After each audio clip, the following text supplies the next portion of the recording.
away we go. Look at the start again from Jorge Martin, but Morbidelli really cutting across there, stopped him from diving like yesterday, and Morbidelli goes deep and keeps his teammate at bay. It's Bagnaia from Morbidelli, then Martin, and Pedro Acosta has made a great start. Yep, here we go.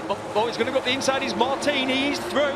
Levelled his teammate. That's brave, isn't it? You can see spots of rain on the camera lens in there, and Martin has just gassed it out of turn 3 to get underneath his teammate. He's obviously going to want to keep the tyre under him, but he needed to take that risk there and then. Yep, and so is Pedro's coming in as well. He's not hesitating.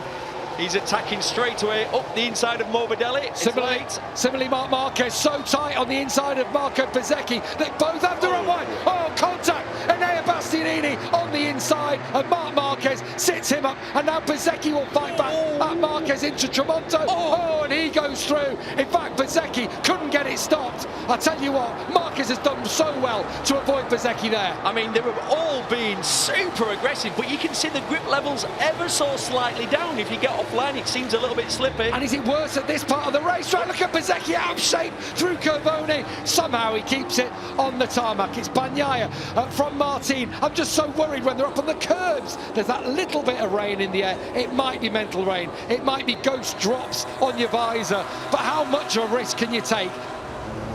He's thinking about it. He's gone. He's straight away. Oh, almost contact. And look, the track looks a little bit damp down there. You can see the rain in the air. Pedro Acosta is lurking. That was brave from both Bagnaia and Martin. How Martin avoided. Oh, contact with Acosta. He was going for that tight line, and here's hit the back of Morbidelli's bike. He's lost the wing in the process. This is carnage on the opening laps. Amazingly, they're still all up. Pedro's coming again. Look at this. It's well laid. Oh, he's gone through as well.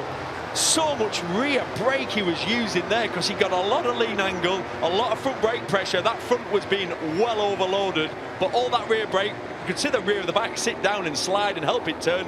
But the Ducati just works better around here. But you could just see, let's have a look at it. See the paint out there? It's actually coming back onto the circuit. Yeah. The guy accelerates. Oh, down goes Morbidelli. Oh. Morbidelli crashes out of third place. That promotes Bastianini up into third spot. And he had the pace. He was showing the pace. And unfortunately, Morbidelli has lost it. Yeah, such a shame.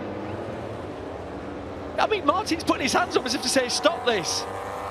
It doesn't work like that. He's coming in. This is a mistake. Oh, you've got to surely cover off Pecco Bagnaia here. This is a mistake. Jorge Martin, who's struggling on that lap, has pulled into the pits. The championship leader has a 26-point advantage, but he's going to be the first rider to go out on the slick tyres. Is it going to stay raining, though? He's the one who's got the best view on the bike.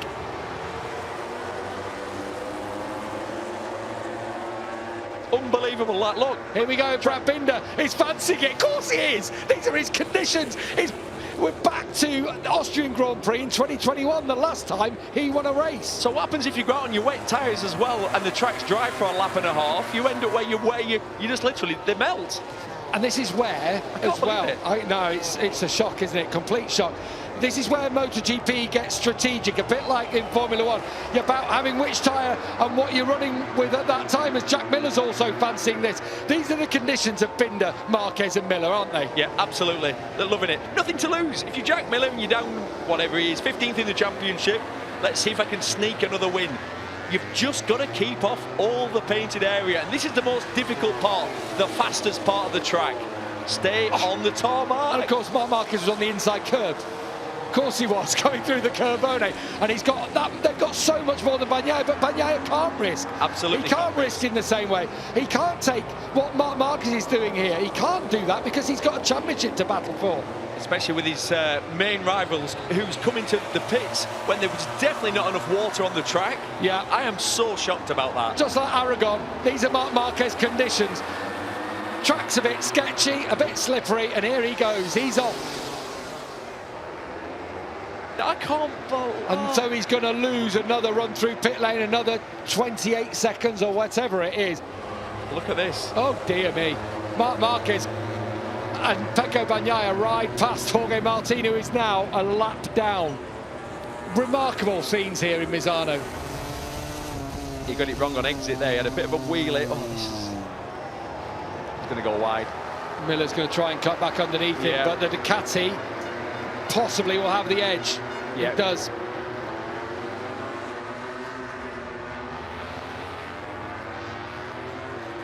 Alex Marquez comes through into fourth place ahead of Jack Miller.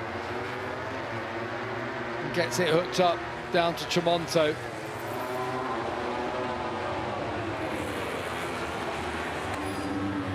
Oh, Bezzecchi levels Alex. Yeah. Oh, Alex.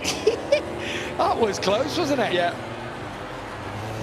We said on the grid, who are these conditions going to favour? We said this man, and he did not let us down. Absolutely outstanding. Risked everything like he does, and he's going to reap the rewards for it, Gav.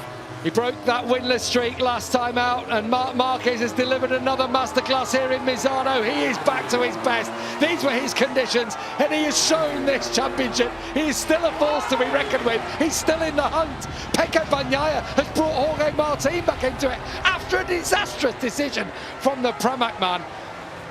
Enea Bastianini rounds out the podium positions. Binder, Bezzecchi, Alex Marquez just takes Fabio Quartararo for 6th ahead of Miller and Di Gianantonio. Pol Espargaro a creditable 10th. I'm still just waiting. Yeah, well, Jorge Martin now would have just come across the line. He's got his 15th place. He's got his point. But Neil Hodgson, what an afternoon we've had here in Misano.